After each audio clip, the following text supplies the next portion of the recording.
Welcome to my YouTube channel. आज जो बच्चों मैं आपको क्वेश्चन करवाने जा रही हूँ ये असर्शन रीज़न है, ट्रिग्नोमेट्री चैप्टर का है। हाँ जी बेटी, ये असर्शन एंड रीज़न इन्होंने उठाया कहाँ से हुआ है? जो आपका चैप्टर 8 है ट्रिग्नोमेट्री, उसमें ना फर्स्ट एक्सरसाइज में नीचे ट्रू एंड फॉल्स है।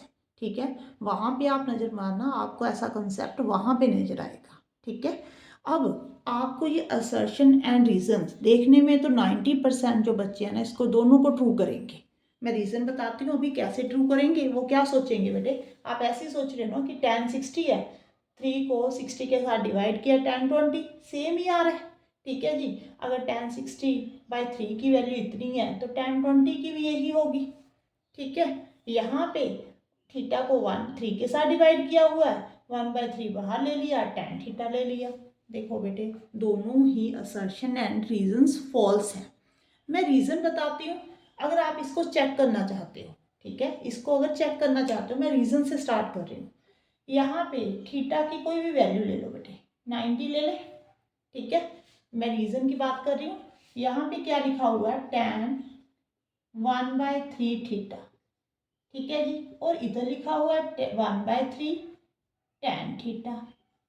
इसका मतलब अगर हम यहाँ पे 90 वैल्यू पुट करते हैं थीटा के प्लेस पे, आप देखना कि आंसर सेम आ रहा है।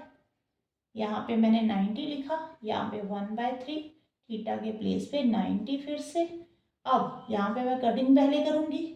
ठीक है जी, यहाँ पे जब आपने कट किया तो क्या आ गया बेटे, 30। तो tan 30 आ गया इस तरफ, और इस तरफ क्या आ रहा है बेटे, 1/3 tan 90। ठीक है जी, tan 30 की जो वैल्यू है बेटे 1/√3 होती है, और tan 90 जो होता है इन्फिनिटी होता है, नॉट डिफाइन होता है। ठीक है जी, आप बताओ ये दोनों वैल्यूज आपको सेम नज़र आ रही हैं? अगर ये ट्रू है तो ये सेटिस्फाई करनी चाहिए ना कंडीशन। ठीक है जी, तो इसका मतलब ये फॉल्स है बेटे। आपका जो कंसेप्ट है, आपको जो समझ में नहीं आ रहा, मैं आपको समझाती हूँ। यहाँ पे अगर मैं लिख दूँ 90/2 और यहाँ पे लिख दूँ tan 90 होल में डिवाइड में पूरे के नीचे 2, इन दोनों में डिफरेंस है। इसमें क्या किया हुआ है आपने, एंगल का हाफ किया हुआ है।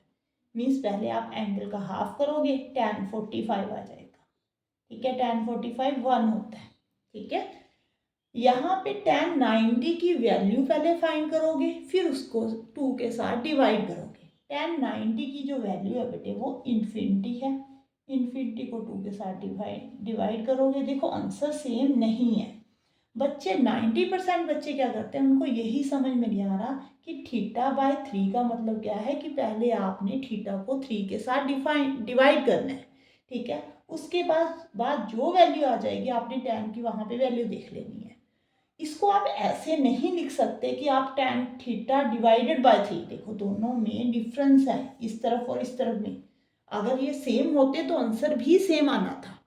ठीक है, यहाँ पे एंगल को 3 के साथ डिवाइड किया हुआ है, यहाँ पे tan थीटा की पहले वैल्यू निकाली हुई है, उसको 3 के साथ डिवाइड किया हुआ है। ठीक है जी, इसका मतलब आपका जो रीज़न है बेटे वो फॉल्स है। अगर रीज़न फॉल्स है तो इसी बेस के ऊपर ये असर्शन किया हुआ था, तो ये भी बेटे फॉल्स हुआ। ठीक है, ये देखो ये भी तो फॉल्स हुआ कि tan 60 को आप 3 के साथ डिवाइड कर रहे हो, तो आप एंगल को थोड़ा ना कट कर यहाँ पे 20 लिख सकते हो। tan 20 जो है इसके इक्वल नहीं है, दोनों ही गलत है बेटे। ठीक है, आप अगर आपको ना ऐसा कभी क्वेश्चन आ जाए तो आप बेस्ट ये यही है कि आप थीटा की कोई ना कोई वैल्यू सोच कर, ठीक है, थीटा की जैसे मैंने यहाँ पे वैल्यू 90 ले ली, 90 पुट कर फिर देख लो। ठीक है, जब आप प्रैक्टिस करते हो तो कंसेप्ट समझने की कोशिश किया करो, पूरा फोकस जो है बेटे कंसेप्ट के ऊपर रखा करो। ठीक है, क्वेश्चन कहीं से भी आ जाए, अगर आपको कंसेप्ट आता है तो अभी कभी भी आपके मार्क्स कट नहीं हो सकते।